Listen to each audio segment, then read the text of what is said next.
Our final speaker is our current senior minister, Reverend Terry Owens, and yes, we do have a current awesome minister, as we seem to have a history of. You will notice that she was not the next one in line. Marilyn Spry was also a long-term minister that did follow her, and unfortunately she was not able to join us, so Terry will be covering some of her time as well as her own reflections from her current time with us. So Terry, in addition to tirelessly serving our congregation, is also Dean of Students at the Chicago Divinity School. So she also keeps very busy. She accepted our call in 2011 after serving a year as interim minister. Now that is not a traditional path, but I think you may have noticed we are a bit of an unusual church. And rules aren't necessarily always our strength. Under Terry's leadership, we expanded our ministry to partner with 2 other congregations in our building. So we're now sharing our building with Fe y Esperanza, which is a Spanish congregation that we have a very close relationship to, and they actually partner with us in our back to school mission. And we also are having Make the Way Ministries also meets monthly in our service.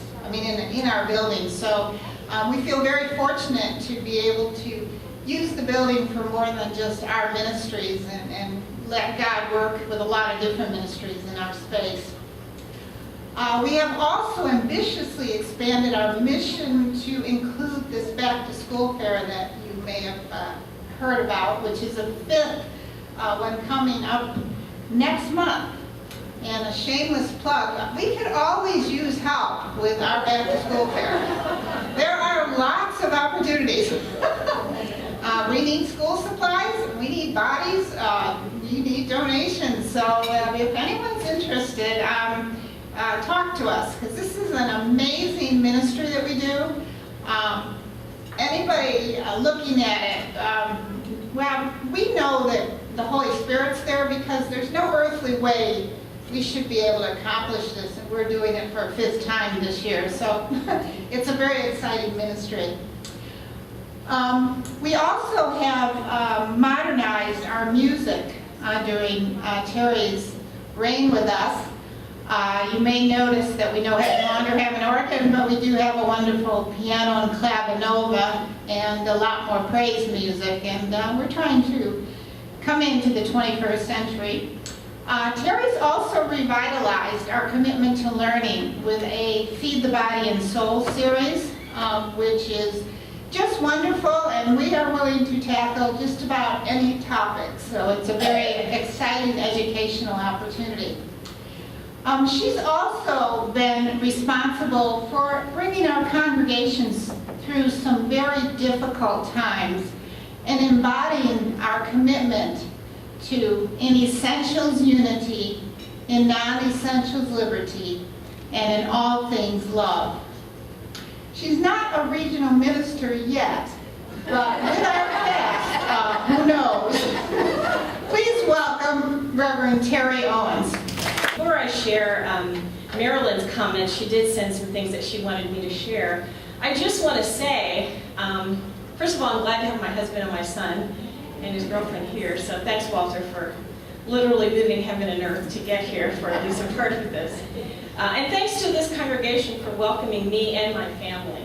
As I was thinking about today and watching Bill and Herb and Teresa at the table this morning, I thought about how each one of those people has had a role to play in my own ministry.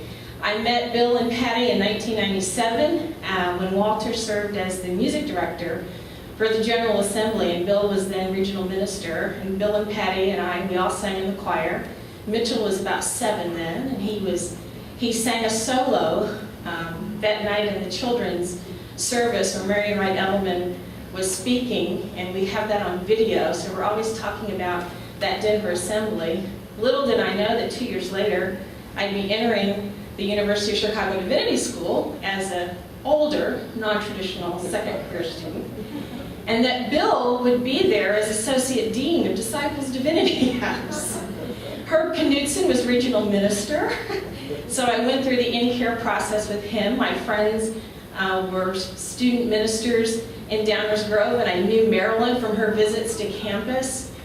I was actually the screener for the regional minister search committee, so I was the first person to lay eyes on the resume of Teresa Delier Parker in the search for the regional minister. I'm not even sure Teresa knew that. So I watched that search and that process. So God does all things well. And so I came to this community, even having done my field placement at First Christian in Maywood, which was one of the churches that supported the founding and establishment of this church. So who knew?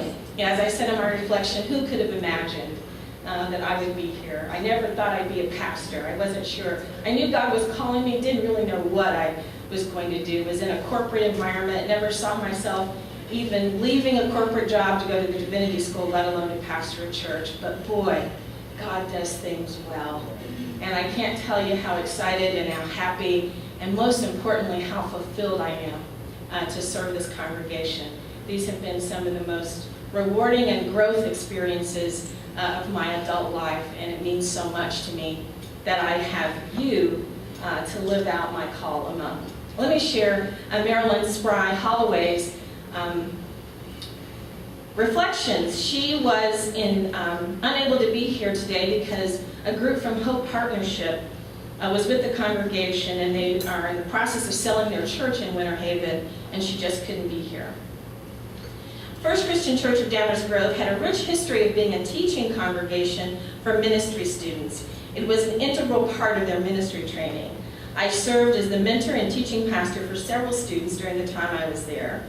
And during my tenure, we had Miss Sarah Chenoweth West, Michael Karunas, Jamie Polson, Andrew Snyder, Brandon Klein, and Patricia Duncan. Those last 4 people were students while I was at the Trinity School.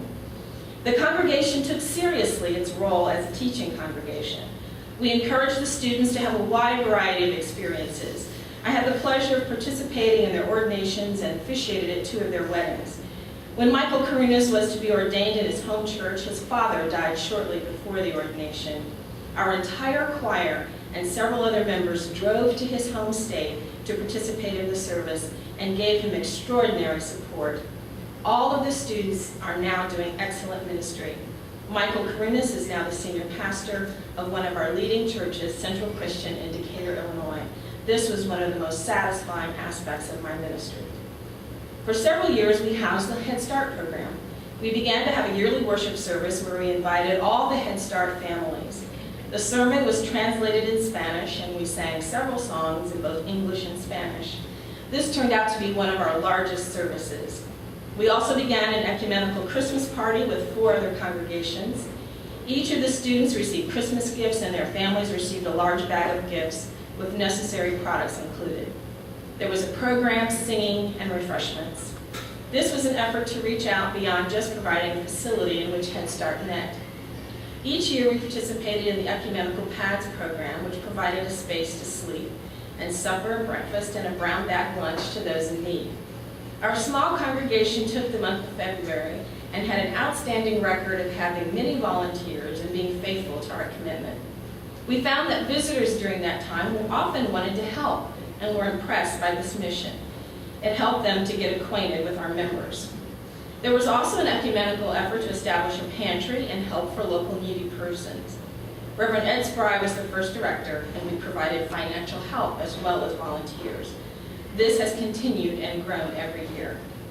While not as visible as the above programs, one of the marks of my ministry was in relationships that help people to grow in faith and leadership.